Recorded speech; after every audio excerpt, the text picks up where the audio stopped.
First, do no harm. It is a fundamental principle of medicine since the ancient times. It's often attributed to the Hippocratic Oath, although, fun fact, it doesn't actually appear in the Hippocratic Oath. But the concept is the same. Doctors are taught that the very first thing they should consider is, how do I do this without making things worse? And I thought to myself, if this is so fundamental to medicine, how come it doesn't appear in law? Why don't lawyers have a Hippocratic Oath? My name is Ivan Alter, and I am a mediator and a collaborative lawyer. And before I did that, I was a litigator. And I handled a lot of different kinds of cases, but I also handled a lot of high conflict divorces. And one thing that I noticed in my cases is that the people who came to me were never in a good place to begin with, right? Their communication had broken down, their relationship was at an all-time low. But invariably, after going through the process of a litigated contested divorce, they would find themselves in a worse place and their relationship to be actually worse than when they started, which was almost unthinkable when they came, right?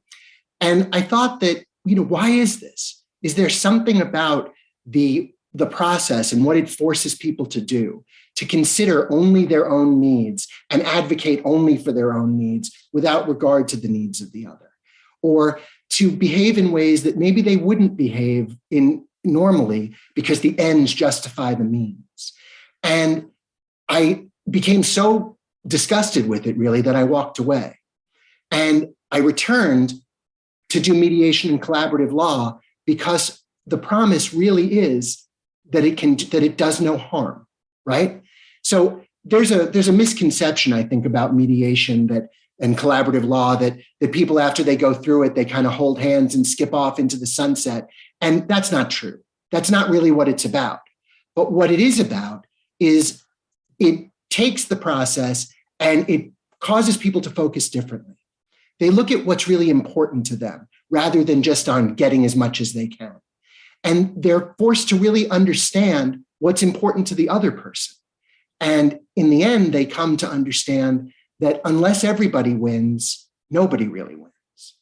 And once they get to that point, they're able to reach a resolution that really does help everybody.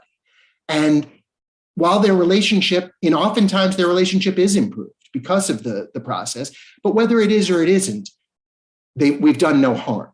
So if you or someone you know is interested in looking at divorce in a way that will first do no harm, I would encourage them to call me.